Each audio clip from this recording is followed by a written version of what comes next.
നമ്മൾ ഏകദേശം ഒരു വർഷം ആവാറായി ഈ വണ്ടി ഉപയോഗിക്കാൻ തുടങ്ങിയിട്ട്.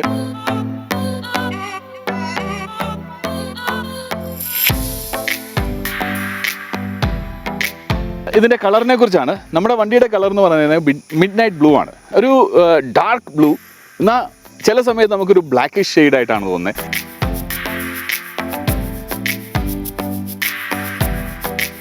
ബൂട്ട് സ്പേസ് ഈ ഹെക്ടർ പ്ലസിനാണെങ്കിലും ഇതിനാണെങ്കിലും ഒക്കെ ഏകദേശം ഒരേ ബൂട്ട് സ്പേസ് ഒക്കെ തന്നെയാണ്. പക്ഷേ ഹെക്ടർ പ്ലസിന് ഒരു അഡ്വാൻറ്റേജ് ഉണ്ടായിരുന്നു.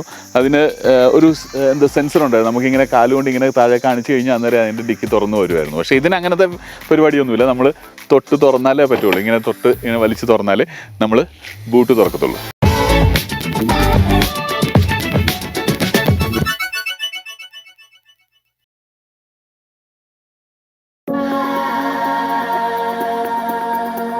നമസ്കാരം.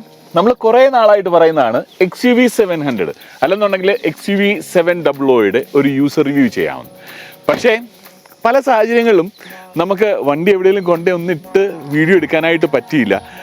അതല്ലെന്നുണ്ടെങ്കിൽ അകത്തെ വിഷ്വൽസ് എടുത്ത് വെക്കാനായിട്ട് മറന്നുപോയി. അതൊക്കെ കാരണമാണ് നമ്മൾ ചെയ്യാതിരുന്നത്. ഇന്ന് ഏതായാലും നമ്മൾ ഇവൻ്റെ യൂസർ റിവ്യൂ ചെയ്യാണ്. നമ്മൾ ഏകദേശം ഒരു വർഷം ആവാറായി ഈ വണ്ടി ഉപയോഗിക്കാൻ തുടങ്ങിയിട്ട്. ജൂലൈയിൽ നമ്മൾ ഒരു വർഷം ആവുകയാണ്. അപ്പം എൻ്റെ എക്സ്പീരിയൻസ് ആസ് എ യൂസർ ഞാൻ എന്തൊക്കെയാണ് ഫേസ് ചെയ്തത്, എന്തൊക്കെ പോസിറ്റീവ് സൈഡ്സ് ആണ് ഞാൻ ഇതിൽ കണ്ടത്, അതിനെക്കുറിച്ച് മാത്രമാണ് നമ്മൾ പറയുക. എൻ്റെ പേഴ്സണൽ എക്സ്പീരിയൻസ് മാത്രം. നമ്മൾ മഹീന്ദ്ര XUV 700 എടുക്കുന്നതിന് മുമ്പ് ഞാൻ ഉപയോഗിച്ചുകൊണ്ടിരുന്ന ഡസ്റ്റർ ആയിരുന്നു കേട്ടോ. ഡസ്റ്റർ ഏകദേശം ഒരു 8 വർഷത്തോളം നമ്മൾ ഉപയോഗിച്ചു. ഞാൻ സാറ്റിസ്ഫൈഡ് ആയിരുന്നു. ഡസ്റ്റർ ഓടിക്കാൻ നേരത്ത് കിട്ടുന്ന ഒരു കോൺഫിഡൻസ്, അത് നല്ലൊരു കോൺഫിഡൻസ് ആയിരുന്നു. പക്ഷേ XUV 700 ആയിട്ട് കമ്പയർ ചെയ്യുകയാണെന്നുണ്ടെങ്കിൽ ഇത് ഡ്രൈവ് ചെയ്യുന്നതിലും കോൺഫിഡൻസ് എനിക്ക് ഡസ്റ്ററിലുണ്ട്. ഒരു പക്ഷേ ഞാൻ 8 വർഷമായിട്ട് അത് ഉപയോഗിക്കുന്നതുകൊണ്ടായിരിക്കുന്നിരിക്കാം. ഇതിപ്പം ഒരു വർഷം ആവുന്നേ ഉള്ളൂ. ആ ഒരു ഡിഫറൻസ് ഉണ്ട്. ഒരു വർഷം ആയില്ലേ, അപ്പോൾ നമുക്ക് ഇതുമായിട്ട് ആ അഡ്ജസ്റ്റ്മെൻറ്റ് ആവേണ്ടതാണല്ലോ എന്നും ചോദിക്കാം. ശരിയാണ്.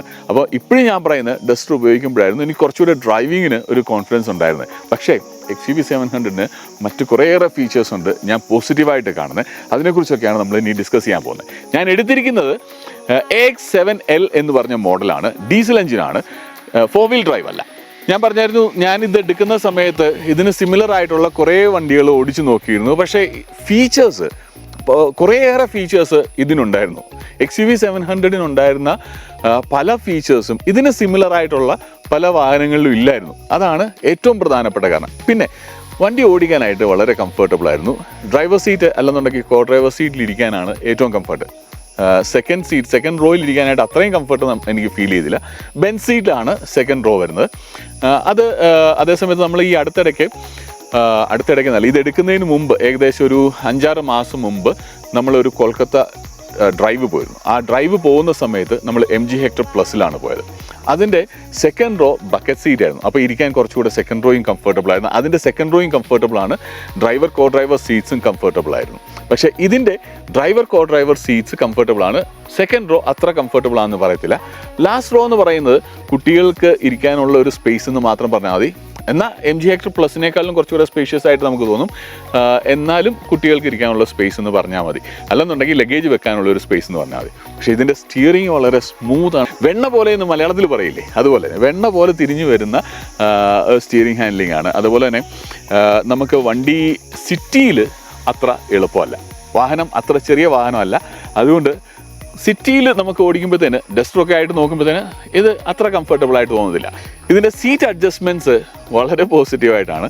നമ്മൾ ഇറങ്ങി വരുമ്പോൾ എനിക്ക് ചെറിയ തോതിൽ വയറൊക്കെ ഉണ്ട്. നമ്മൾ ഡോറ് തുറന്ന് ഇറങ്ങി വരുന്ന സമയത്തുണ്ടല്ലോ നമുക്ക് സീറ്റ് ഓട്ടോമാറ്റിക്കലി പുറകോട്ട് മാറും. എന്നിട്ട് ഇറങ്ങി പോരാനായിട്ടുള്ള ഒരു സൗകര്യമുണ്ട്. ഇനിയിപ്പം സിറ്റിയിലൊക്കെ ഓടുന്ന സമയത്താണെന്നുണ്ടെങ്കിൽ ഇതിൻ്റെ മൈലേജ് ഏകദേശം 10 കിലോമീറ്റർ കിട്ടിയാൽ ലക്ക് എന്ന് പറഞ്ഞാൽ മതി. കാരണം എന്താ, സിറ്റിയിലൊക്കെ ഓടുമ്പോഴത്തേന് 8, 9, 10 ആ ഒരു റേഞ്ചിലേ നമുക്ക് കിട്ടത്തുള്ളൂ. നമ്മുടെ ട്രാഫിക്ക് നമ്മൾ ഓടിക്കുന്ന രീതിയും അനുസരിച്ചാണ്. അതേസമയത്ത് ലോങ് ഡ്രൈവിന് പോകുമ്പം ഞങ്ങൾക്ക് 17 വരെ കിട്ടിയിട്ടുണ്ട്. 17 കിലോമീറ്റേഴ്സ് വരെ പെർ ലിറ്റർ കിട്ടിയിട്ടുണ്ട് ഇതിൻ്റെ മൈലേജ്. പിന്നെ പറയാനുള്ളത് ഇതിൻ്റെ ഇൻഫോർടൈൻമെൻ്റ് ആണ്.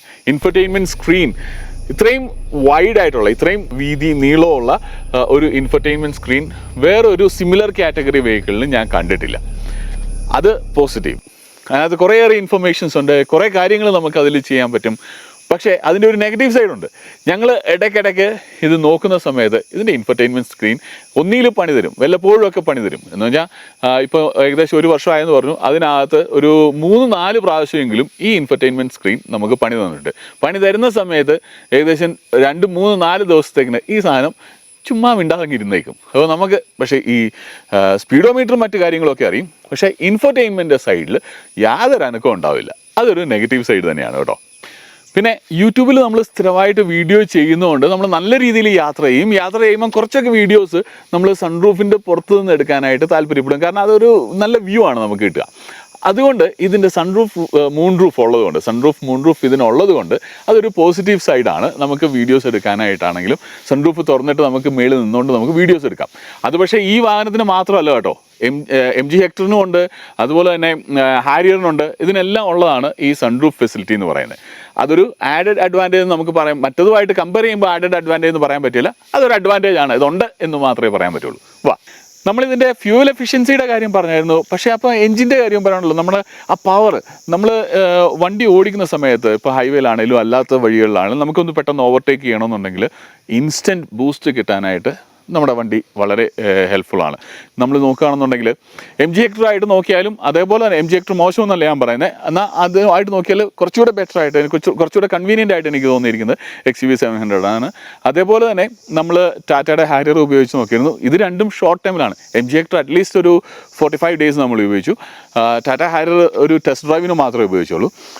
ഈവൻ സഫാരി ആണെങ്കിലും ഒരു ടെസ്റ്റ് ഡ്രൈവിന് മാത്രമേ ഉപയോഗിച്ചുള്ളൂ. അതുമായിട്ട് കമ്പയർ ചെയ്ത് നമ്മൾ ഉപയോഗിച്ച് നോക്കിയതിൻ്റെ കമ്പാരിസണായിട്ട് നോക്കുകയാണെന്നുണ്ടെങ്കിൽ XUV 700 കുറച്ചുകൂടെ എഫിഷ്യൻ്റ് ആണെന്ന് എനിക്ക് പറയാൻ തോന്നുന്നു. അതെൻ്റെ ഒരു പേഴ്സണൽ കംപ്ലീറ്റ്ലി എൻ്റെ യൂസർ എക്സ്പീരിയൻസ് ആണ് നമ്മളിവിടെ ഷെയർ ചെയ്യുന്നത് കേട്ടോ. അതും ആ കൂടെ അങ്ങ് പറയുന്നതേ ഉള്ളൂ. പിന്നെ ബൂട്ട് സ്പേസ് ഈ ഹെക്ടർ പ്ലസിനാണെങ്കിലും ഇതിനാണെങ്കിലും ഒക്കെ ഏകദേശം ഒരേ ബൂട്ട് സ്പേസ് ഒക്കെ തന്നെയാണ്. പക്ഷേ ഹെക്ടർ പ്ലസിന് ഒരു അഡ്വാൻറ്റേജ് ഉണ്ടായിരുന്നു. അതിന് ഒരു സെൻസർ ഉണ്ടായിരുന്നു. നമുക്കിങ്ങനെ കാലുകൊണ്ട് ഇങ്ങനെ താഴെ കാണിച്ചു കഴിഞ്ഞാൽ അന്നേരം അതിൻ്റെ ഡിക്കി തുറന്നു വരുമായിരുന്നു. പക്ഷേ ഇതിന് അങ്ങനത്തെ പരിപാടിയൊന്നുമില്ല. നമ്മൾ തൊട്ട് തുറന്നാലേ പറ്റുള്ളൂ. ഇങ്ങനെ വലിച്ച് തുറന്നാലേ നമ്മൾ ബൂട്ട് തുറക്കത്തുള്ളൂ. ഞാൻ ഈ പുറകിലത്തെ സീറ്റ്സ് ആണെങ്കിൽ പോലും എപ്പോഴും മടക്കിയിട്ടിരിക്കുക. കാരണം നമുക്ക് ലഗേജ് വെക്കുക എന്നുള്ളതാണ് മെയിനായിട്ട്. പിള്ളേരും മമ്മിയും കൽപ്പിതയും എല്ലാവരും കൂടെ വരുമ്പോൾ മാത്രം പിള്ളേർ പുറകിലോട്ടൊന്നും ഇരിക്കും എന്നുള്ളതല്ലാതെ പുറകിലത്തെ സീറ്റ്സ് അങ്ങനെ ഉപയോഗിക്കാറേ ഇല്ല എന്ന് വേണമെങ്കിൽ പറയാം.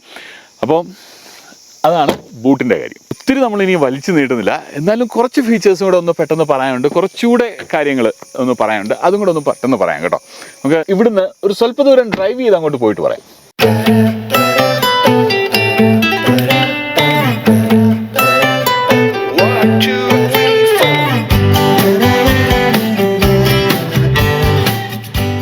ഞാൻ പറഞ്ഞായിരുന്നു നമ്മൾ വണ്ടി എടുത്തിട്ട് ഏകദേശം 1 വർഷമായി എന്ന് പറഞ്ഞു. പക്ഷേ എത്ര കിലോമീറ്റേഴ്സ് ഓടിയെന്ന് നമ്മൾ പറഞ്ഞില്ല. ഇപ്പം ഏകദേശം 22,000 കിലോമീറ്റർ ആയി വരികയാണ്. 21,665 കിലോമീറ്റേഴ്സാണ് നമ്മൾ മൊത്തത്തിൽ ഓടിയിരിക്കുന്നത്. അപ്പം ഈ ഒരു സമയത്തിനുള്ളിൽ ഇത്രയും കിലോമീറ്റേഴ്സ് ഓടിയതിന് ശേഷമുള്ള ആ എക്സ്പീരിയൻസ് ആണ് നമ്മൾ ഷെയർ ചെയ്യുന്നത് കേട്ടോ. ഈ വണ്ടിയുടെ കുറേയേറെ ഫീച്ചേഴ്സ് എനിക്ക് ഒത്തിരി ഇഷ്ടമായതാണ്. അതിൽ ഏറ്റവും ഇമ്പോർട്ടൻ്റ് ആയിട്ട് പറയുന്ന ആ ഇൻഫർടൈൻമെൻറ്റ് ആ സ്ക്രീൻ തന്നെയാണ്. അത്രയും നീണ്ട് നിവർന്ന് കിടക്കുന്ന ആ സ്ക്രീൻ വളരെ ഇമ്പ്രസീവാണ്. അത് കൂടാതെ കുറേ ഫീച്ചേഴ്സ് ഒന്നും നമ്മൾ ഉപയോഗിക്കുന്നില്ല, ഒത്തിരി ഫീച്ചേഴ്സ് നമ്മൾ ഉപയോഗിക്കുന്നില്ല. ഈ ക്രൂയിസ് കൺട്രോളൊക്കെ ആദ്യമൊക്കെ നമ്മൾ ക്രൂയിസ് ഒന്ന് രസത്തിന് 1-2 പ്രാവശ്യം ഒന്ന് ഓടിച്ച് നോക്കി. അത് കഴിഞ്ഞ് പിന്നെ നമ്മൾ അതൊന്നും ഉപയോഗിക്കത്തേ ഇല്ല. വളരെ ചുരുക്കമായിട്ട് മാത്രം, അത്രയ്ക്ക് ലോങ് ഡ്രൈവ് പോയാൽ മാത്രം ഉപയോഗിക്കാൻ പറ്റുന്ന കാര്യങ്ങൾ അതൊക്കെ. പിന്നെ നമുക്ക് വയർലെസ് ചാർജിങ് ഓപ്ഷൻ ഉണ്ട്. നമുക്ക് വയർലെസ് ചാർജ് ചെയ്യാൻ മൊബൈലിന് ആ ഫെസിലിറ്റി ഉണ്ടെന്നുണ്ടെങ്കിൽ നമുക്ക് വയർലെസ് ചാർജിങ് ഓപ്ഷൻ ഉണ്ട്. അതുകൂടാതെ USB പോർട്ടുകളുണ്ട് നമ്മുടെ മൊബൈലിൽ ചാർജ് ചെയ്യാനായിട്ട്. ഫ്രണ്ടിൽ ഡ്രൈവർ സീറ്റിൻ്റെ ഇവിടെ ഉണ്ട്. അതുപോലെ തന്നെ സെക്കൻഡ് റോ അല്ലെന്നുണ്ടെങ്കിൽ മിഡിൽ റോയിലും ഉണ്ട് നമുക്ക് ചാർജ് ചെയ്യാനായിട്ടുള്ള ഫെസിലിറ്റീസ്. ഇപ്പം നമുക്ക് ചാർജ് ചെയ്യേണ്ട, നമുക്ക് മൊബൈൽ ഫ്രണ്ടിൽ വെക്കണമെന്നുണ്ടെങ്കിൽ ഇങ്ങനെ വേണമെങ്കിലും വെക്കാം. അതുകൂടാതെ AC എയർ കണ്ടീഷൻ്റെ കാര്യം പറയുകയാണെന്നുണ്ടെങ്കിൽ റെയർ സീറ്റിൽ ഏറ്റവും ബാക്കിലുള്ള ഞാൻ പറഞ്ഞില്ലേ പിള്ളേർക്ക് മാത്രമായിട്ടുള്ള ഒരു ഫെസിലിറ്റി, അല്ലെങ്കിൽ പിള്ളേർക്ക് മാത്രം ഉപയോഗിക്കാനായിട്ടുള്ള കൂടുതലും ഞങ്ങൾ ലഗേജാണ് വെക്കുന്നത്. അവിടെയാണെങ്കിലും ACയുടെ ഫെസിലിറ്റീസ് ഉണ്ട്. AC വെൻസ് ഉണ്ട്, നമുക്കത് കൺട്രോൾ ചെയ്യാവുന്നതാണ്. AC കൺട്രോൾ ചെയ്യാവുന്നതാണ്. പിന്നെ ഡ്രൈവർ സീറ്റിൻ്റെ സൈഡിൽ ഈ സൈഡിലെ എയർ കണ്ടീഷനും കോ ഡ്രൈവറിൻ്റെ സൈഡിലെ എയർ കണ്ടീഷനും അതിൻ്റെ ടെമ്പറേച്ചർ വ്യത്യാസം വരുത്തണമെന്നുണ്ടെങ്കിൽ അതിനും ഫെസിലിറ്റീസ് ഉണ്ട്. നമുക്ക് ഇവിടുത്തെ ടെമ്പറേച്ചർ ഒരു 26 or 25 ഒക്കെ സെറ്റ് ചെയ്യാം. എനിക്ക് അത്ര തണുപ്പ് വേണ്ടാന്ന് തോന്നി. അതേസമയത്ത് കൽപ്പിത അപ്പുറത്തിരിക്കുന്ന സമയത്ത് കൽപ്പിതയ്ക്ക് ഇച്ചിരിയുടെ നല്ല തണുപ്പ് വേണം, 18 degrees Celsius ആണ് അവിടെ വേണ്ടതെന്ന് തോന്നുകയാണെന്നുണ്ടെങ്കിൽ അവിടുത്തെ നമുക്ക് ടെമ്പറേച്ചർ കുറച്ചുകൂടെ കുറച്ചിടുകയും ഇവിടുത്തെ കൂട്ടിയിടുകയും ചെയ്യാം. അത് എന്ത് വേണമെങ്കിലും നമ്മുടെ ഇഷ്ടം പോലെ ചെയ്യാവുന്നതാണ്. പിന്നെ കീ ഒക്കെ ഹോൾഡ് ചെയ്യാനും അതുപോലെ തന്നെ കപ്പ് ഹോൾഡേഴ്സാണ്, ഇത് ചെറിയ കപ്പ് ഹോൾഡേഴ്സാണ്, ഇവിടെ വേണമെങ്കിൽ സാധനം വെക്കുക. അതുപോലെ തന്നെ നമ്മുടെ ഡാഷ്ബോർഡ് ഇവിടെയുണ്ട്. ഇതൊക്കെ സാധാരണ അത്ര എടുത്തു പറയേണ്ട കാര്യങ്ങളൊന്നുമില്ല. ഞാൻ പറഞ്ഞായിരുന്നു കുറേയേറെ ഫീച്ചേഴ്സ്, നമുക്ക് അറിയാത്ത കുറേയേറെ ഫീച്ചേഴ്സ് ഉണ്ട്, അതുപോലെ തന്നെ നമ്മൾ ഉപയോഗിക്കാത്ത കുറേയേറെ ഫീച്ചേഴ്സ് ഉണ്ട്. ഇനിയുണ്ട് പറയാനായിട്ട്. ഇനി പറയാനുള്ളത് ഇതിൻ്റെ സേഫ്റ്റി ഫീച്ചേഴ്സാണ് കേട്ടോ. Safety features ADAS technology. ശരിക്കും പറഞ്ഞാൽ കുറേയേറെ സെൻസേഴ്സ് ഉണ്ട്. ഇപ്പോൾ നമ്മൾ ഡ്രൈവ് ചെയ്ത് പോകുമ്പം പെട്ടെന്നൊരു വണ്ടി ഫ്രണ്ടിലോട്ട് വരികയാണെന്നുണ്ടെങ്കിൽ ഇതിന് ഓട്ടോമാറ്റിക് ബ്രേക്കിംഗ് സിസ്റ്റം ഉണ്ട്. പിന്നെ ആ റോഡിലുള്ള സെൻസ്, XUV 700ൻ്റെ റോഡ് സെൻസ്, റോഡിലുള്ള സെൻസ് എനിക്ക് ഡ്രൈവ് ചെയ്യുന്ന സമയത്ത് ചെറുതായിട്ട് ഉറക്കം വരുന്നത് കൂട്ടത്തിലാണ്. നമ്മൾ ഇച്ചിരി ഇന്നാക്റ്റീവ് ഒക്കെ ആണെന്നുണ്ടെങ്കിൽ നമുക്കൊരു വൈബ്രേഷൻ നമ്മുടെ സ്റ്റിയറിങ്ങിൽ കിട്ടും, നമ്മൾ വീണ്ടും ആക്റ്റീവ് ആവും, നമ്മളെ ഒന്ന് തട്ടി ഉണർത്തുന്ന ഒരു പ്രതീതിയാണ്. അപ്പം റോഡ് സെൻസ്, നമ്മുടെ ഡ്രൈവിങ്ങിനെ കുറിച്ചുള്ള ഒരു അറിവ് XUV 700ന് വളരെ പോസിറ്റീവായിട്ടുള്ളൊരു ഫീച്ചറാണ്. പിന്നെ ഇതിൻ്റെ സീറ്റ്, നമ്മൾ നേരത്തെ തന്നെ പറഞ്ഞായിരുന്നു, സീറ്റിംഗ് കംഫർട്ടിനെ കുറിച്ച് പറഞ്ഞായിരുന്നു. ഫ്രണ്ട് റോയിലെ സീറ്റ്, അതായത് ഡ്രൈവർ കോ ഡ്രൈവർ സീറ്റ്സ് വളരെ കംഫർട്ടബിൾ ആണെന്ന് പറഞ്ഞായിരുന്നു. അതുകൂടാതെ ഈ ഡ്രൈവർ സീറ്റിൻ്റെ പ്രത്യേകതകളുണ്ട്. ഇപ്പം ഞാൻ ഓടിക്കും വണ്ടി, അതേപോലെ തന്നെ അഭിലാഷ് ഓടിക്കും വണ്ടി, ചിലപ്പോഴൊക്കെ ആണെന്നുണ്ടെങ്കിൽ മാർട്ടിനൊന്ന് ചെറുതായിട്ട് ഓടിക്കാൻ ശ്രമിക്കും. അപ്പം ഞങ്ങൾ 3 പേര് ഓടിക്കുന്നതുകൊണ്ട് ഞങ്ങൾക്ക് 3 പേർക്കും വ്യത്യസ്തമായ സീറ്റിംഗ് പൊസിഷൻസ് ആണ്. അപ്പോൾ ഇതിനകത്ത് നമുക്ക് 3 സീറ്റിംഗ് പൊസിഷൻസ് സേവ് ചെയ്ത് വെക്കാൻ പറ്റും.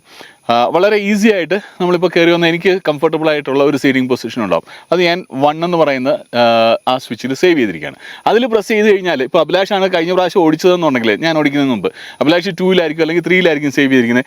എനിക്ക് പെട്ടെന്ന് എൻ്റെ സീറ്റിംഗ് പൊസിഷനിലായിട്ട് വരാനായിട്ട് ആ 1-ൽ പ്രസ് ചെയ്താൽ മാത്രം മതി, ഓട്ടോമാറ്റിക്കായിട്ട് എൻ്റെ സീറ്റിംഗ് പൊസിഷനിലേക്ക് വന്നോളും. അപ്പം അത് ഒരു അഡ്വാൻറ്റേജ് തന്നെയാണ്. ഇനി പറയാനുണ്ട് ഈ വണ്ടിയുടെ പ്രൈസ്, ഇതിൻ്റെ വെയിറ്റിംഗ് ടൈം, അങ്ങനെ കുറേ കാര്യങ്ങൾ പറയാനുണ്ട്. പക്ഷേ അതിന് മുമ്പായിട്ട് പറയേണ്ട ഒരു കാര്യങ്ങളുണ്ട്. അത് ഇതിൻ്റെ കളറിനെ കുറിച്ചാണ്. നമ്മുടെ വണ്ടിയുടെ കളർ എന്ന് പറയുന്നത് മിഡ് നൈറ്റ് ബ്ലൂ ആണ്, ഒരു ഡാർക്ക് ബ്ലൂ. എന്നാൽ ചില സമയത്ത് നമുക്കൊരു ബ്ലാക്കിഷ് ഷെയ്ഡായിട്ടാണ് തോന്നുന്നത്. നല്ല ലൈറ്റിൽ കിടക്കുകയാണെന്നുണ്ടെങ്കിൽ അതിനൊരു ബ്ലൂ ഷെയ്ഡ് തോന്നും. അത് ഭയങ്കര ഇമ്പ്രസീവ് ആയിട്ടുള്ള ഒരു കളറായിരുന്നു, എനിക്ക് ഇഷ്ടപ്പെട്ട ഒരു കളറാണ്.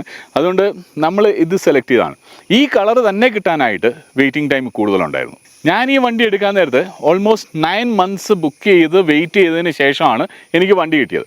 പക്ഷേ ഇപ്പോൾ അതിൻ്റെ വെയിറ്റിംഗ് ടൈമൊക്കെ കുറഞ്ഞിട്ടുണ്ട് എന്നാണ് കേട്ടിരിക്കുന്നത്. എന്നാലും നമ്മുടെ വെയിറ്റിംഗ് ടൈമാണ് ഞാൻ നിങ്ങളോട് ഷെയർ ചെയ്യുന്നത്. അതേപോലെ തന്നെ ഞാൻ വണ്ടി എടുക്കുന്ന സമയത്ത് ഏകദേശം 30 lakhs ആയിരുന്നു ഈ മോഡലിന് ഓൺ റോഡ് പ്രൈസ്. അപ്പം ഈ പ്രൈസിന് ശരിക്കും ഇത് വേർത്ത് ആണോ എന്ന് ചോദിച്ചാൽ ഡിപ്പെൻസ്.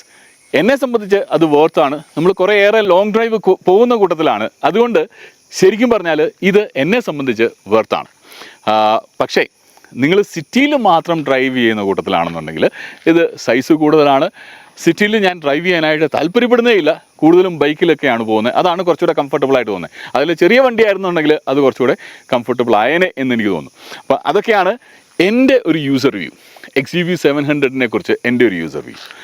അടുത്ത വീഡിയോ ഉടനെ ഉണ്ടാവും. നിങ്ങൾ ഹാപ്പി ആയിട്ടിരിക്കുക. ഇടയ്ക്കിടയ്ക്ക് ഓട്ടോമൊബൈൽസ്, ഇഷ്ടപ്പെടുന്ന ഓട്ടോമൊബൈൽസ്, എന്തെങ്കിലും യുണീക്ക് ആയിട്ടുള്ള ഓട്ടോമൊബൈൽസ്, അതിനെക്കുറിച്ചുള്ള വീഡിയോസ് നമ്മൾ ഇടയ്ക്ക് നമ്മുടെ ചാനലിൽ കയറ്റുന്നതാണ്. ഏതായാലും ഹാപ്പി ആയിട്ട് നമുക്ക് ഒന്നിച്ചങ്ങോട്ട് പോകാം അല്ലേ. ബൈ.